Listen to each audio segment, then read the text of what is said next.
Good morning. It is another beautiful Thursday morning right here on High Impact Television, and you're welcome to Tea or Coffee, a platform that secures the future and a platform where you get informed. My name is Wuraola Popola. Good morning. Good morning, and my name is Mudupe Jacobs, and you are welcome to Tea or Coffee, as Wuraola Popola has said. How you doing? I'm doing great. You How look are you? beautiful. Thank you. And you look amazing also.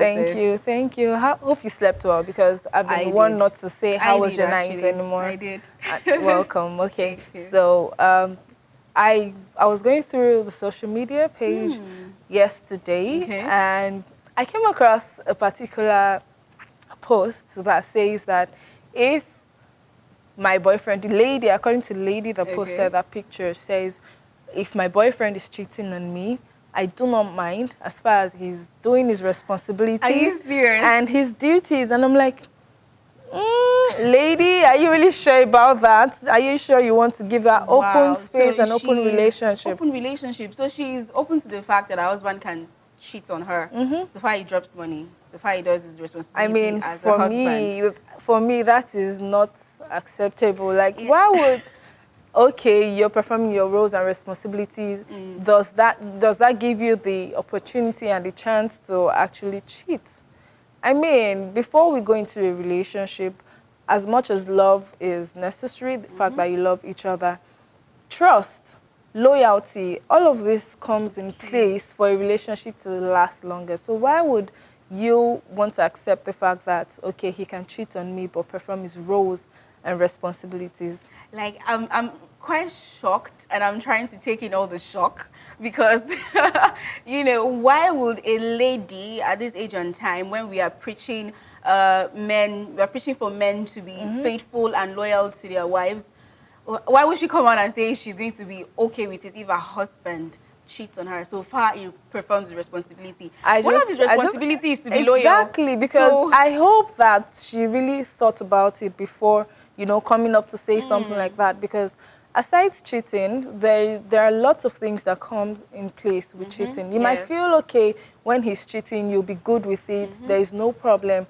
What if, for instance, whoever he is in another relationship with does not mean well for you? I mean, I've seen situations where they tell you that, like they always call them the side chick, is like she would go ahead of you to do something evil, something, even if you are not planning to attack her for anything, she's going ahead to do something not pleasant to you. Why? Because obviously she wouldn't want to share a man with someone else. And you have actually been in the picture before she came in, but then she wants to be the one in the picture fully without competition with anyone. So you sit down and relax on that, know that my when dear. we were checking that story, there was kind of some reactions, and then she had to come out and say something again. I have something here. She was like, this is not even about self-esteem, far from it. And yes, someone can love you and still have ding, ding, ding with another person. And I still need his attention. That is the most important. We still have to retain the attention we give each other. And she said it's our opinion, unpopular opinion. Fine, everyone is entitled to their opinion, but in my own opinion, as long as self-esteem and all of that she mentioned, you get the attention, definitely. For me, I don't think it works that I can divide attention to two different people when the two of them need me at the same time. How am I going to do that? Obviously, I can't divide myself into two. Go here, go here. You have to be a place that you have to be somewhere at a time. So, I mean, for her talking about attention, I don't think she would get as much attention that she requires when her husband or a man is cheating. But did you see the other post? I was just gearing up for it, because when you were talking, I was like, if this is shocking me, how will this... The next one, I'm right? amazed at what the first story. This is beyond amazing. And we saw this in social media, and a lady said, I can never forget when I found my man's wedding invitation card in my mother's room. I mean, what comes to your mind when you hear such? You feel like... I'm like, how come a mom doesn't know who her boyfriend is? Okay. You know? How come her mom doesn't know a boyfriend, and how come she didn't even have a clue as to, you know, the fact that her boyfriend was getting married. But then you could actually look at it in another way. Maybe because I've seen situations of girls that would not tell their parents or would not tell their mom who they are dating or who they are in a relationship with until when you realize that, okay, there is a bit of commitment, or you realize that, okay, it has gotten to the point where I feel our parents should know that we are a couple or we are in a relationship. There are times where people keep it away from their mom. And in that situation, and the mother doesn't know that, okay, she might know that they are friends. I mean, I've also seen situations where you introduce your boyfriend to your mom as your friend, probably because you know that the reaction she might give might not be pleasant. Maybe she wasn't even close to her mom in the first instance. Exactly. And the mom now got an invitation from a friend to attend a wedding. And the wedding happens to be her daughter's boyfriend's Let me read what someone said. Someone was like, how? In your mom's room? And she replied, yep, someone invited her. She didn't know it was his wedding. Wow. You know, it's so sad. It's so sad that we have situations like this now. And, you know, this is one of 1,000 cases that you know, I see on social media on a daily basis. And I feel that once you ask the right questions when you're in a relationship, there should be signs. You know, in as much as we have really smart people these days that can cover anything up. Exactly what I was talking about when it comes to cheating. I'm sure while they're in a relationship, the person is getting married to is either she was the side chick or the person he's getting married to is the side chick. You don't even know these days if you are the side chick or if you are the main chick. So you need to be quite sure of what you're getting into. If you agree that your man can cheat on you, what if it happens and you're not even the one he would end up getting married to? You end up getting married to the side chick. I mean, now that's really... but I feel she has gone over it because she was reminiscing here, saying that she can not forget, meaning that it has passed. You know, so I really do... How long would you have to sit down and start? I mean, he has moved on. And he got married to someone else already. Are you just going to sit there and be feeling bad for yourself? My dear, move on also and, you know, find someone for yourself. And trust me, there's something my mom would always tell me. If you feel that, okay, one person is in your life and you can't do without that person, the person is your all, everything, you can't breathe. Or you hear people say, I can't breathe without you. That is a song. You know, that's why I'm always advocating for good songs. I ask because when you hear songs like that, you now you sing it and then you invite it into whatever, you know, your daily activities, your relationship and everything. So, and I mean, my mom would tell me, sorry, can I ask, before you met that person, how were you breathing or living? Because if you say you can't breathe and live without someone, how were you coping before that person came to your life? But yeah, it's quite sad that things men could, not all men can be like that, but women do it too. Exactly. It's both ways, actually. Both ways, but I think we need to get to the point in our society whereby even in friendship, loyalty is necessary, loyalty is needed.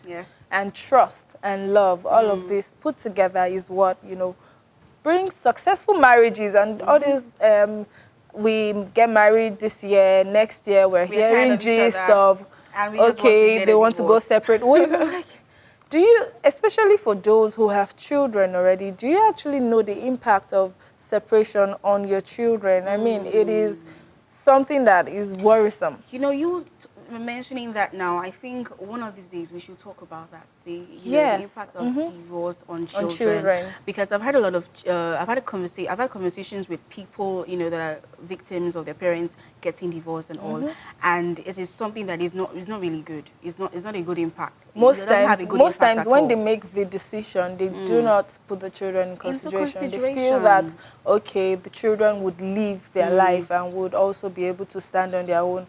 But at the end of the day, trust me, when they say that when two elephants fight, the grass would suffer it. So yes, and yesterday was also the burial of Tosin Bucknor. Sadly, sadly, you know, I saw a video on Instagram where friends gathered together. Her husband actually gave a speech. I must say he's quite strong, you know. Her sister, her mom, But then our sister was quite on the happy side, basically because we believe that she is in a happy place now. Exactly, and she lived a good life. Yes, no matter, even if it's short, at least the short life she lived was something memorable. And in as much as we are sad that she has to leave us, we should be happy that she's happy where she is. Yes, that's what is necessary. Yes. Okay, so to learn more and to know more on tea or coffee today, do stay tuned and we'll be right back with our guest in the studio.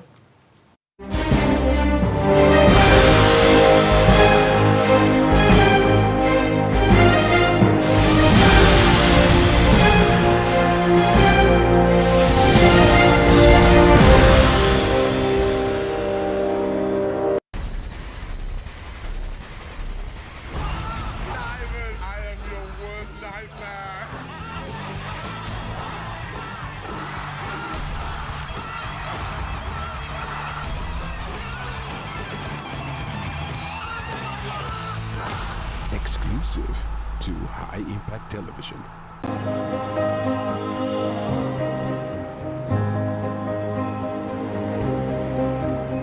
Angels from the realms of glory, wing your flight over all the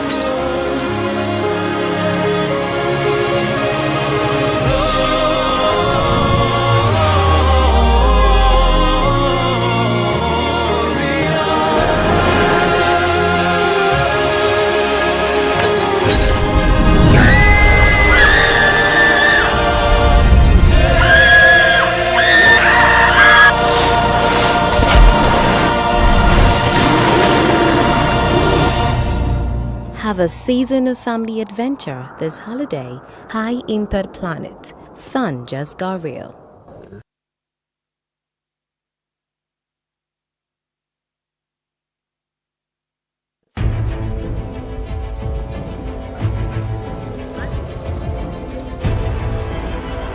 Hello everyone. I'm delighted to welcome you and be your host on another exciting episode of Legends. Contribute in our own little quota, in any way we can, to the development of our society. I'm still your host, Victoria.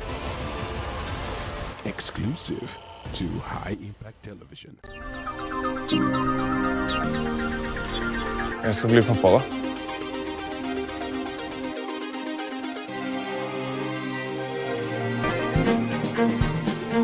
Så bra, eller?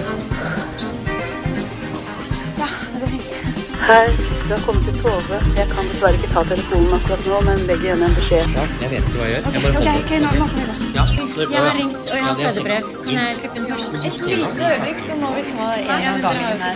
Nei, men du kan ikke vel stå. Veldig bra. Puster du deg rolig gjennom Riadus? Puster riktig. Jeg skal finne noe som du kan klemme. Jeg skal finne... Meg? Hvem er det som er jeg som skal ha gjort det? Men det er noen som har gjort det. Ja, men det er ikke henne. Så hvis vi skal være veldig, veldig pirkete, så er det faktisk deg. Du kan sitte for meg.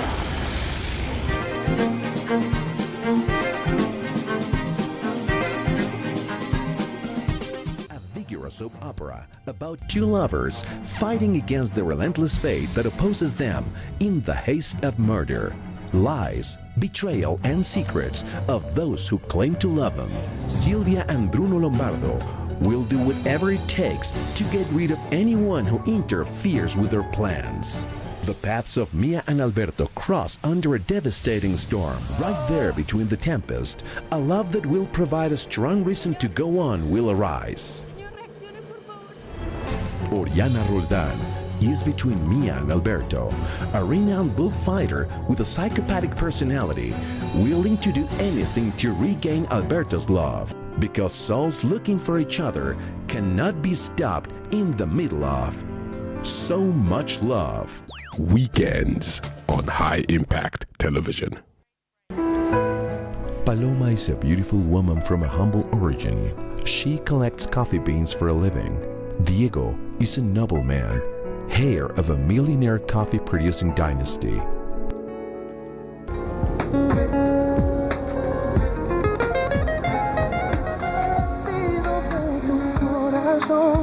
Cada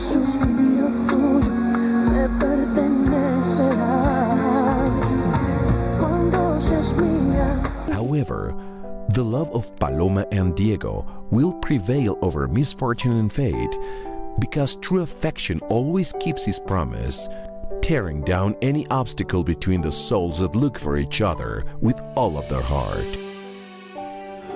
Win your mind. Exclusive to High Impact Television.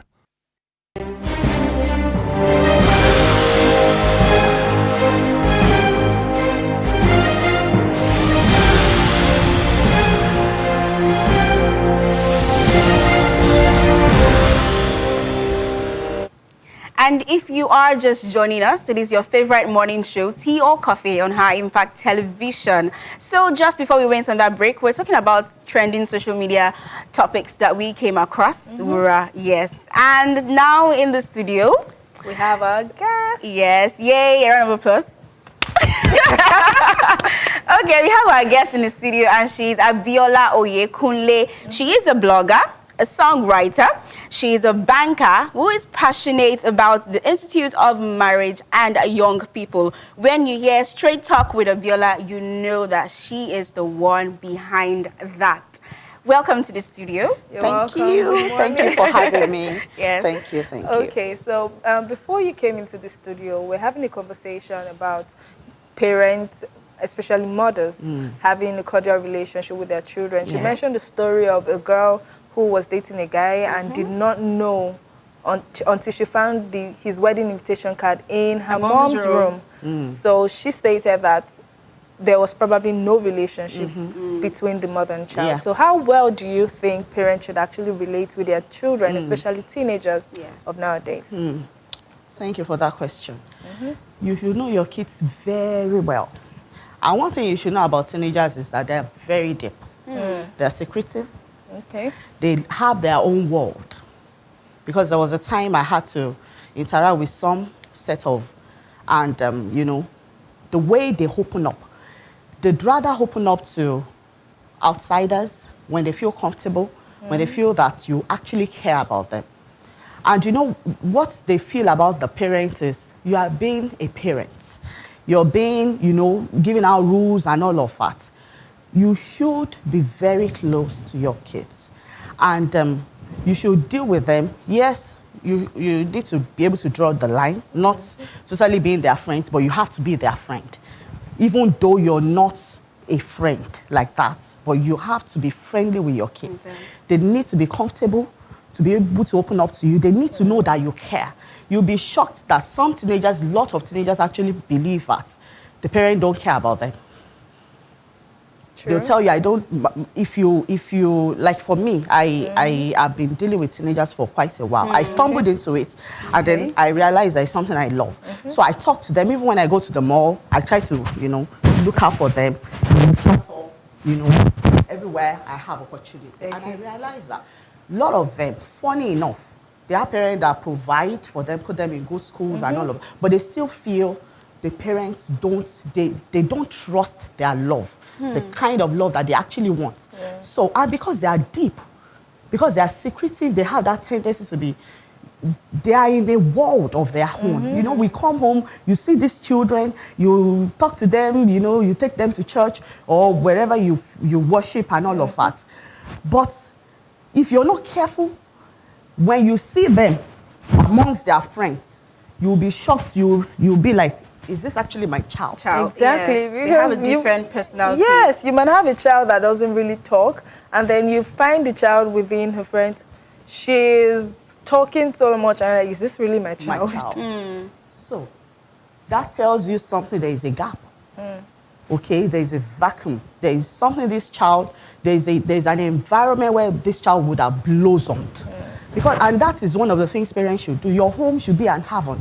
Your home should be a place where your kids, you know, are relaxed, comfortable, you know, a trusting environment. Because if they trust you, they will tell you things. And there are reasons why kids don't trust their parents. Okay, like one of the programs I was able to handle at some point in time, and we're asking they said, well, if I tell my parent this, the next thing the friend will come to the house and will be saying, Bola, told me you did this. And then you just lose it. You lose the trust. That child will never open up to you again. Okay. Well, just because that's not what we want to dwell on today, we need to shed more light on that particular. Yes, we were talking about questions teens ask. Yes, and there's so many questions I asked as a teenager, a lot of questions, because I was confused as to why my mom would always have to shout and use the cane. I mean, and every single offense that I committed, you know, sometimes I just needed to be talked to. I just needed to, you know, you to sit me down and have a conversation. So is it necessary for mothers to, you know, raise their voice just to correct the child? Actually, it's not. And when you begin to shout, I do. Let me just put that out there. And, you know, there was a day, my second daughter is the more vocal. He said, Mom, why you shout? As in, Mommy. Okay. Mommy. Okay. So I calmed down. Of course, I have to educate her. Don't talk to me like that. I'm your mom. Okay? Exactly. But, you know, it also shows the level of relationship with that because she's able to speak up. Then later she said, Mommy, I don't like it when you shout on me. I feel, you know, it does something to their esteem. Yes. He wrote it, and when you make it a lifestyle, that everything has to be by shouting, and the truth is, you only shout when you feel you're not being heard. Communication doesn't have to be by shouting. As a matter of fact, by the time you start shouting, there is a problem. There is an underlying problem. That means you feel you're not being heard, so you need to shout. Why should I have to shout? We're here. We're making conversation, we're communicating. So at the point where you begin to shout and raise your voice, there is a fundamental issue in that relationship that has to be dealt with. And if you don't deal with the root cause, you will keep shouting in that relationship. The same thing goes with husband and wife relationship. Any relationship whereby you need to shout to be heard, there is a problem already. Okay? And kids don't like to, because at that stage of their lives, they see themselves as adults. They are not. Exactly. But they are coming into themselves. They are beginning to, you know, self-awareness. They are becoming aware of who they are, their own individuality. Okay? And they are demanding respect. They're demanding, and rightfully so. Okay? Because at that point, and that stage is so delicate. Is delicate. You know, it can give them, you can use the opportunity to build so much self-confidence and self-esteem into them that will take them to, you know, unimaginable heights in the world. You see some kids, the way you see confidence. Yes. It starts from the home. Exactly. Okay? When you create an enabling environment where you've not shouted the child down, they are full of ideas. They're full of, but you don't want their voices to be heard. You kill, you know, you are killing something inside of them. You know, I would agree with you, because, you know, there's some times when I know something. I know if I say this thing to my mother, she's going to help. You know, some situations that arise and all, but the fear to even open your mouth to talk, for fear of being beaten or being punished or something. So I agree with you. But can I say this, to be fair on the parents as well? I just think we just need to deal with our issues, okay? And because sometimes when you're stressed, parents also are dealing with so much. But you know, we just need to understand that these kids did not beg to be here, and we have a duty towards them.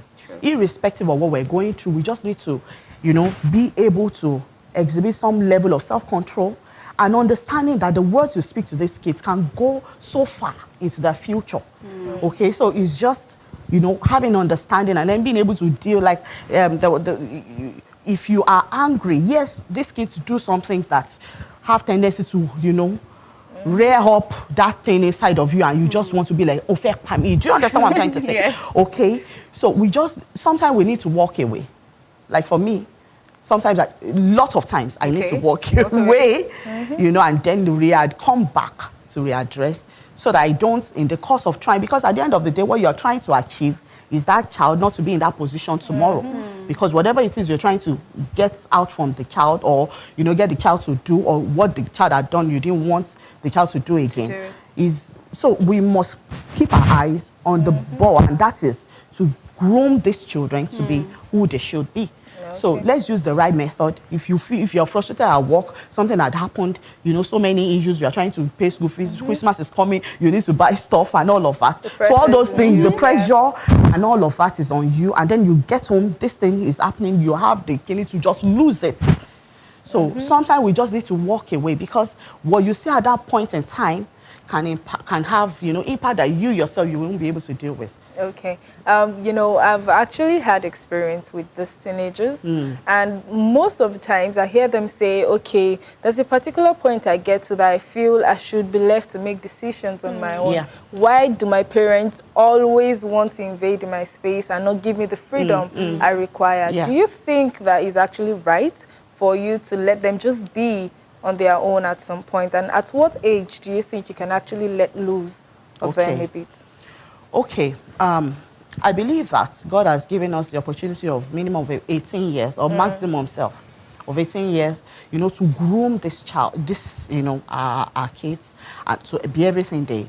But a time will come within that space of 18 years when they begin to, in fact, like I told my daughter, we used to, you know, when she clocked 8, you know, all the signs of puberty, like, you see her now, she's just 10, and then she's full blown. I say, I think this teenage years, God has shifted this backwards. It's no longer 13. You know, I think it's now like 8, 10, because when you see them now, you wonder, she's not even a teenager yet, and then she's already, you know, in that space.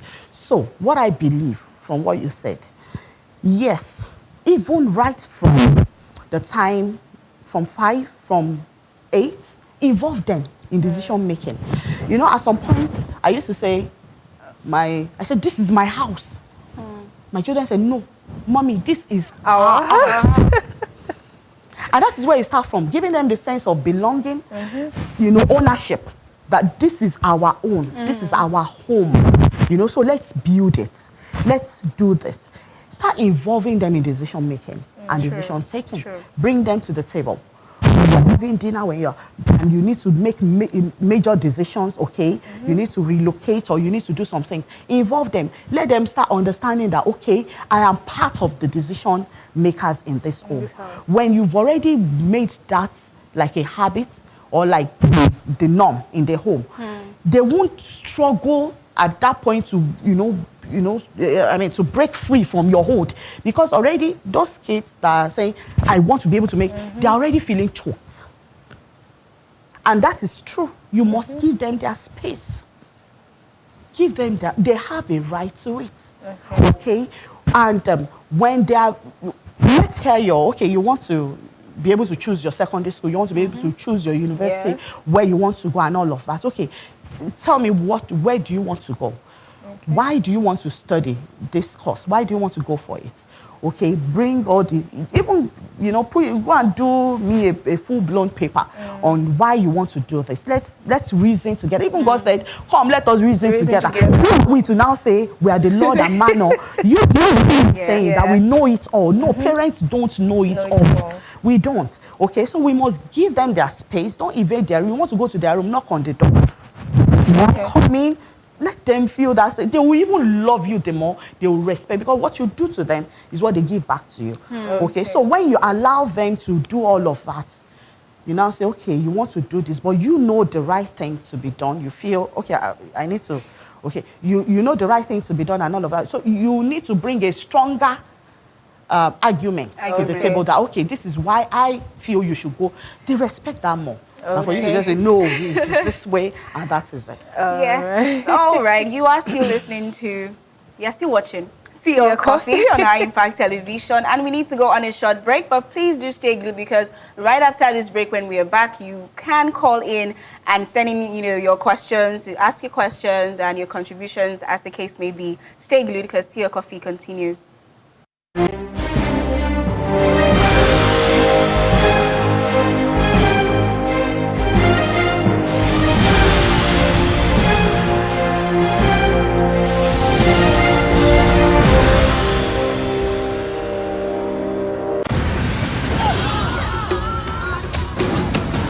Your father is dead. I want to learn Ushu. You think you can master the art of ages.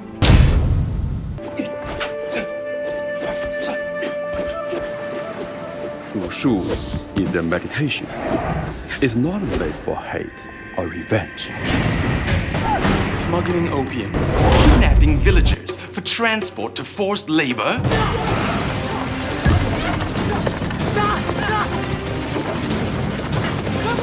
My daughter is priceless. What do you know of my father? He has brought nothing but pain and hardship to my people.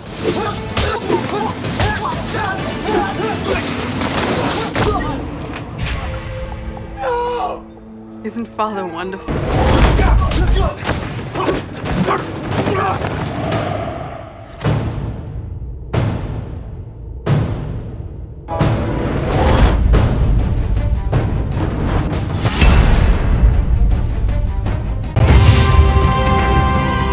Everyone's dreaming of being the biggest pop star on the planet. But today, for them, the center of the universe is right here.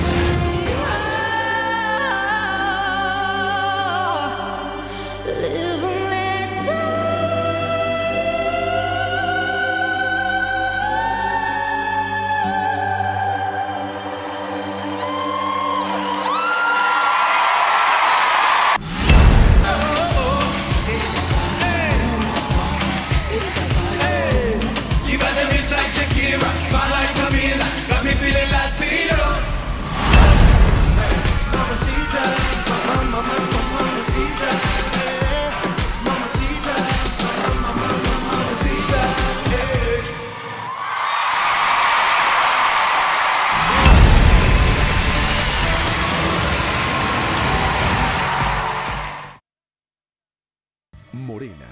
A couple of days before getting married, she finds Oscar, her fiancé, cheating on her. Morena escapes from her pain by traveling away from her life to a beautiful place in the jungle. There, she meets Leo, the man who saves her from a jaguar attack. Due to a photograph in the bag that Morena had lost, Leo realizes he is not who he thought he was.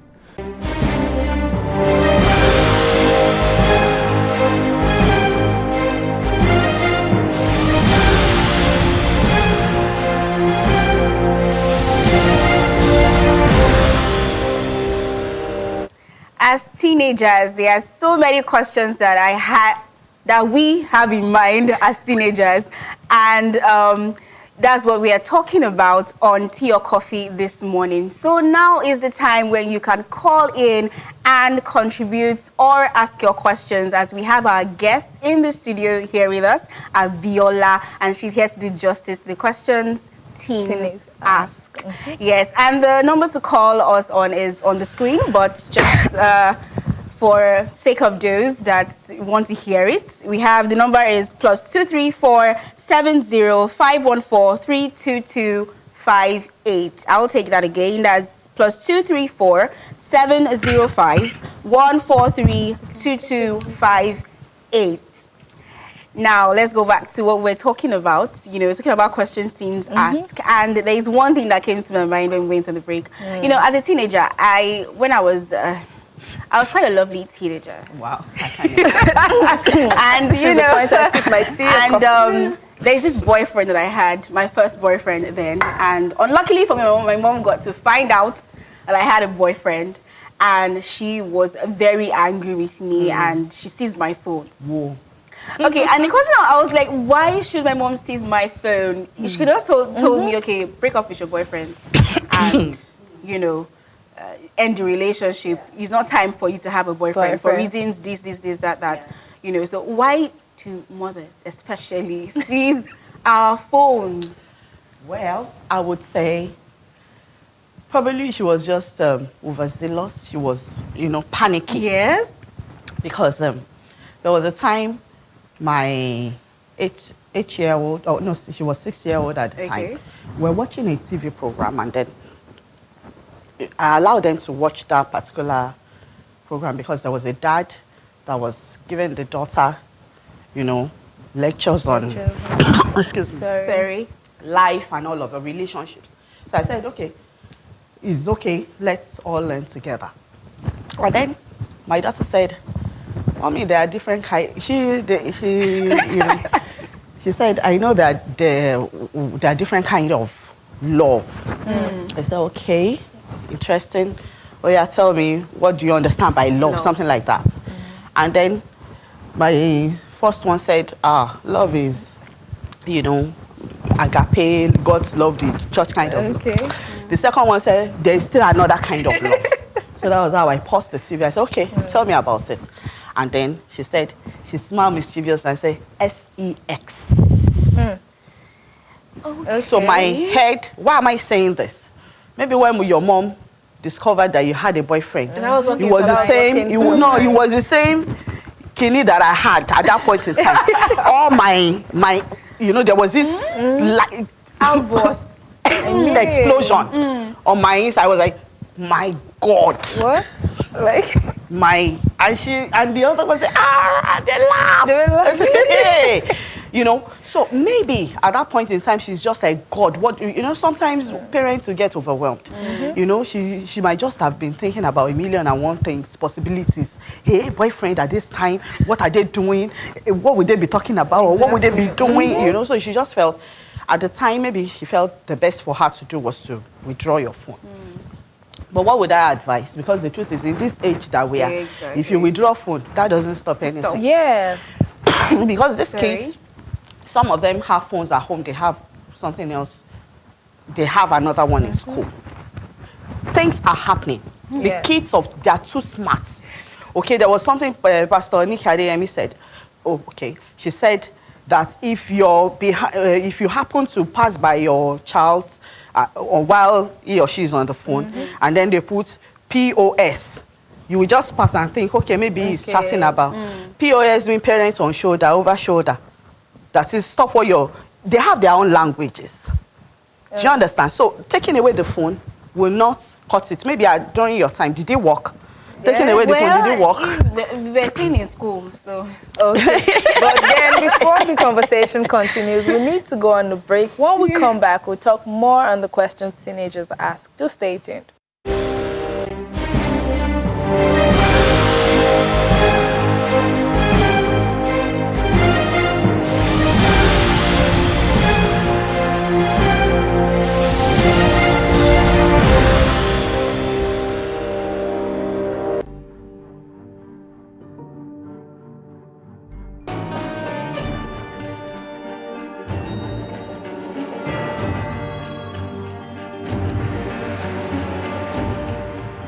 I know you from a poster I saw somewhere. Hey! They're back! They're back! Neil! Neil! Georgie!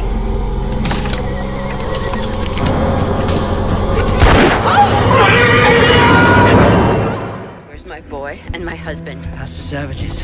Where are they?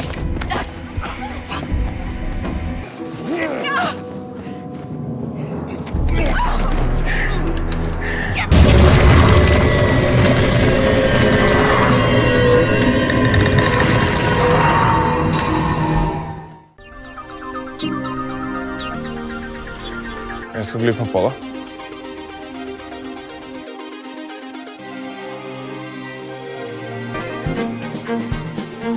Går det bra, eller? Ja, det går fint. Hei, du har kommet til Tove. Jeg kan dessverre ikke ta telefonen akkurat nå, men legg igjen en beskjed. Ja, jeg vet ikke hva jeg gjør. Jeg bare Ok, nå kommer vi da. Ja. Jeg har ringt, og jeg har fødebrev. Kan jeg slippe den først? Et lite øyeblikk, så må vi ta en av gangen her. Nei, men du kan ikke vel stå opp. Veldig bra. Puster du deg rolig gjennom det? Det er riktig. Jeg skal finne noe så du kan klemme. Jeg skal finne... Ja! Meg? Ja, hvem er det som er jeg som skal ha gjort det? Men det er jo noen som har gjort det. Ja, men det er ikke henne. Så hvis vi skal være veldig, veldig pirkete, så er det faktisk deg. Du kan sitte for meg.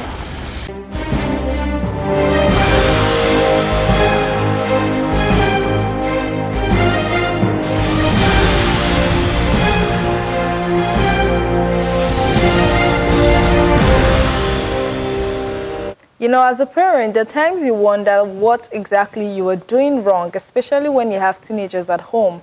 You think you're doing so many things wrong. But then here is the platform for you to understand and know more about your teenagers, as we will be talking about questions teens ask. And don't forget that you can also participate in the conversation by sending your contributions or your questions via the number on your screen now. Okay, so before we went on break, we were talking about having a boyfriend or not having a boyfriend as a teenager. So you were explaining that there are times where withdrawing the phone does not help. So what do you think could help? What actually helps is communication. Okay. Talk. Okay, coach. We're to coach them. Parents are life coaches. Every parent is a coach. Because you have kids. If God has given you these gifts, you're accountable for them. You're responsible to raising them, okay, and teaching them about life. Why? Some parents just say, you can't have a boyfriend. And they will ask you, why? Why? Tell me why. Do you understand? I'm having all these emotions. Are they for nothing? You know, because this is the time they're just, you know, becoming aware. They know they are beautiful. Okay. You know, hormones are coming alive and all of that. So naturally, it's God-given. Okay. So if a parent, you don't take out the time to channel them right. All right. Okay. To continue, we Okay. have a caller on the line. Hello, Shegun. Femi. Hello, Femi. Hello, good morning. Good morning. From Good morning. Lagos. Good morning. Hi, Femi. Good You guys are morning. doing a great show, and Thank you. I kind of like the topic. Thank Okay, you I so want to ask, how, just for the guests, how do you do with teenagers that are addicts? For Okay. instance, phone addict, movie addict. Okay. How do you manage such for teenagers, especially in a situation whereby their parents are career people and don't really have time to check on the activities of such teenagers? Okay. Thank you. All right. Thank you so much for calling, Femi. Okay. She's saying that for having teenagers that are phone addicts and do not want to listen or anything like that, how, and they have parents who go to work and they're quite busy. How do you handle such teenagers? Okay. Phone addiction is actually a generic problem. Even adults have it. Yes. Fathers are in the home, mother is talking, you know. It's a big problem. Okay. And the phone addiction is now being likened to drug, you know, hard drug Abuse. addiction. Is more or less the same. You need to, you know, be rehabilitated. So how do you, number one, you also need to look at yourself, because these kids do what we do, not what we say. They do more of, they look at us, they emulate, because they copy. They are like a copying machine. It's what you place there that you get out of it. So you also need to look at yourself. How do you communicate with them? Is it, you know, they see you and all of that. Okay. So now talking about phone addiction is really, really a big deal among young people and amongst, you know, and you being a career person, you're not there. I think there should be curfew, there should be boundaries, there should be when you can use your phone and when you can't use it. Because right now they need to understand, yes, I'm your friend, but you're under my roof, I'm your parent. Okay, and I set the boundaries, because there comes time, in as much as we don't want to push them away, you know, we want to, you know, create that enabling environment, the ambience for them to thrive and all of that. We need also to know the times to put our foot down and say, no, this is the way it will be, okay, because this is, you know, the reason why. So we need to ensure, for me, my kids don't even have phones yet. They want to kill mommy, everybody, you know, and all of that. And I'm trying to, you know, encourage them. Yes, you can have a tab where, you know, I can control and put, you know, restrictions on what you can do and where you can, you know, the site you can visit and all of that. But phone, how do you control that? So I think you need to control. If you're a career person, you're not home, then your kids don't have, you know, you let them realize you can't use phone. Put a landline, or there's something offices use now, they call it, you know, CUG, where you can become, that one, there's no browser, nothing. It's just to call, because you want to be able to call the home and find out how they are doing. And I think we just need to do what we have to do. Because that phone addiction is a big deal. Issue. It is. It's a big deal. Okay. All right. Now, that being said, there is this particular thing when it comes to parents that, you know, they are having an argument, the child is there, and then the dad is trying to tell the child, you have to take my side. This is what is happening. The mother is also saying, no, I am your mother. This is so, and they expect you to actually take sides. So why do the parents always want their children to take sides when they're having an argument? And in first instance, for me, is it even right to be arguing in front of your child? Okay, yeah, it's totally wrong. I believe parents should deal with their issues, okay? Spare them. I'm not saying portray a perfect, because that can also affect them. Let them realize that, yes, we're not perfect, we argue. You should once in a making them to choose between, it's unfair. It's like divorce. Having to choose between parents, what you're doing to that kid is unfair and would impact beyond, today. You just feel, I just need somebody. Then there is even an issue, why would you want your child to choose between the two of you? I don't think it's fair. I don't think it's right. Not for you, not for the kids. So if the child says, okay, I go with mom, what happens to do you understand what I'm saying? They don't want to choose. I've been asked this question before. Parents, please know, they don't want to choose. They love you both, and they don't want to be put in that place where they'll have to, stand behind please. Leave them out of your, deal with your issues, and then just let them be. Okay, there's a popular saying that if you want to know when a man is wealthy, check his family. So now there are situations whereby you want to show that you're wealthy via your children, and then you end up buying luxurious things like phones. I've seen teenagers who drive cars, like different things like that, gadgets that are quite expensive for them. Do you think that is actually right to do? My opinion, I don't think is completely right. Okay. All right, you should provide for your kids. They should, have, because it's also important for them to understand that my parent can provide. So no guy would be able to tell your child when he gets to university that they don't care. They are used to. You do understand? So there should be a level of exposure to wealth. Okay, and there should also be a level of exposure to responsibility. Let them understand that wealth doesn't come on a platter of gold. Make them realize that all these things, you work for it. It doesn't come, cheaply. So, but by the time you give your child everything, as they want it, just because you want to prove a point, your motive is even wrong, and it can never end well. Okay, that's my own opinion. If you're like, for me, if my child wants a tap, you work for it. Okay, you work for it. There's a grade, like my daughter and I, we had a deal. There's a grade she has to make this exam. And when she does that, there are things that, so she understands that things don't just come. Things come, and then when you are given that sense of responsibility, then it's okay. But even at that, there should still be, the extent to which you expose them. Like a teenager, riding a car, you can't even obtain a driver's license. So you're already teaching this child to break rules, to do things, because you can't get it until you're 18. So if you're like 17, you're already being given a car, you're teaching the child to break rules. Okay? So that can't be right. That can't be right. All right. So if you are just tuning in, this is Tea or Coffee on High Impact Television.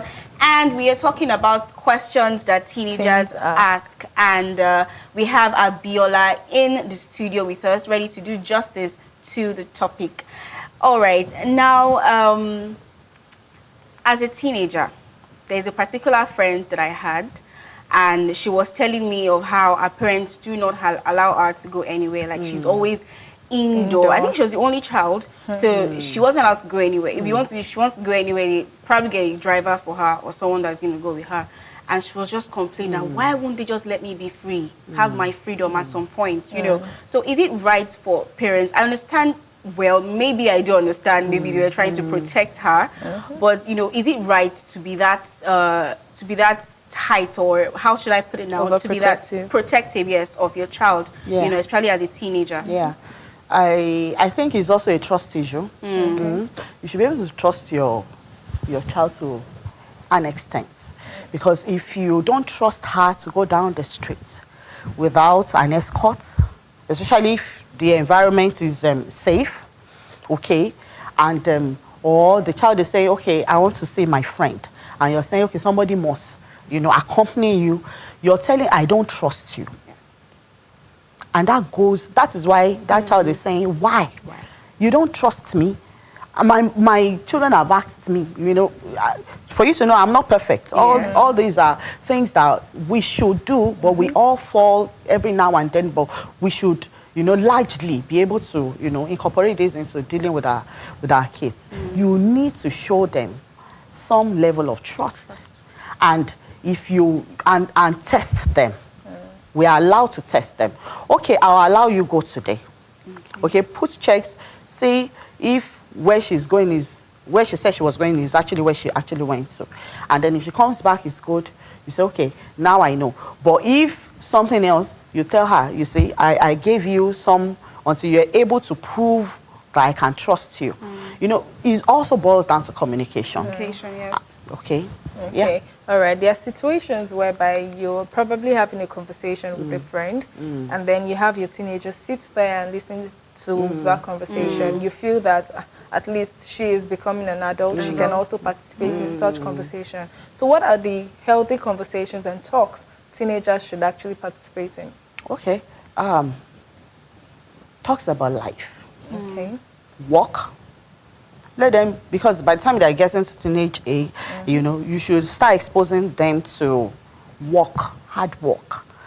Let them have some core values. So when you're talking about hard work, when you're talking about the country, when you're talking politics, when you're talking about not some unserious things, when you're talking about serious matters, you can bring them on board, okay? But let them realize that, they are there to learn, because it can also be rude, especially for some culture, in Nigeria, where you are talking and then your kid is making some kind of interjections and all of that. So that you're here to learn, listen, okay? I believe those are the kind of conversation we should be having. You shouldn't be talking about you have issue with your child's school, and then you're having that conversation in front of you're teaching that child not to respect the school, not to trust the school you have put, so there are things that we don't, but when you're talking about things that they would learn about life, because they should understand that yes, you're even giving them this kind of life. There are people living with poverty. There are people that cannot afford, three square we're even talking about 3. There are people that pray before they can eat once. There are kids that don't have clothes. So they should know, so that when the life becomes a reality, they are not caught unawares. Okay, so those kind of conversation, please don't shield them from it. Okay, don't shield them. Don't create a a surreal life for them, a kind of life that is not real. Let them realize that there are different aspects of life, that realities out there. Let them know. Okay, so when you're having those kind of healthy conversations, let them know. But when you're talking about, some how will I put it now? X-rated things, please spare them. Okay, they're not ready. Talking about X-rated things. Now there is this thing that, as growing up, when we are watching a movie and there is a particular scene where some things are going down. Close your eyes. Yes, they say close your eyes and don't look at the TV. And at that point, I will be like, we'll still do this thing last. Why his mom is saying we should not look at it. And there was a day where we had a family friend come over. And they were showing this type of scene. And this girl, she was looking without... I am wondering, I just turned to my brother and said, let's watch. So is it actually, were they doing the right thing, to hinder us from watching such scenes, or how best can you safeguard your teenager from, even if they watch such scenes, from not practicing everything they see or watch and on technology TV. has even helped. Made it worse. Even if you tell them to cover their face or leave, they could pick the name of the movie or the title of the movie and go back and check somewhere else. And it's even worse when they are closing their eyes. Because the power, you know, what you watch on TV is a make-believe, it's been, you know, censored, it's been edited, it's been... But what is real is your imagination. That is more real than the make-believe world. So when they close their eyes, they've already caught a picture. Now the child closes their eye. Mommy said, I cannot see. Everything is far. Where they did not go to in that movie, the mind has gone. Do you understand? So, you know, you said something that, is it about not looking or about teaching them? You know, like we said, real life, real issues. Things happen. They go to school. My daughter just entered secondary school and she's shaking up. In fact, at some point she said, Mommy, I want to leave the school. I said, why are all these bad things that we hear happens in the world is happening in my school? Okay, secondary school is a different ball game. You know, there are more matured girls there, matured guys, you know, and they do things. They do things.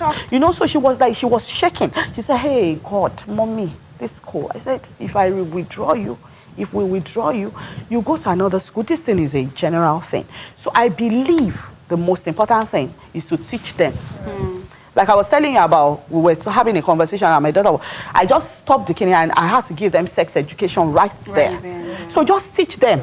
Because if they don't watch it in your house, they will go to their aunties, their nephews. If you don't allow them go to neighbors like I don't, okay, they will go somewhere in school. Some kid will come with some program on the mobile, and they will watch. So the best is just to teach and pray. Okay. And pray hard. All right. Just in one line, what would be your advice for parents watching? In a line. Just a line. Wow. Pray and watch. Okay. All right. Thank you so much, Abiola, for, you know, teaching us so much. Thank well, you now I've passed teenage years, but then I know how to handle teenagers. I'm well informed, yes. Thank you so much for coming on the show. You for and having hopefully me. when we call you some other time, you oblige us. Thank you. Thank All right, so it's on these notes that we wrap up the show for today. But be sure to join us tomorrow for another exciting episode of Tea or Coffee. My name is Mudupe Jacobs. And my name is Wura Olapokuola. Have a good day. Bye. Bye.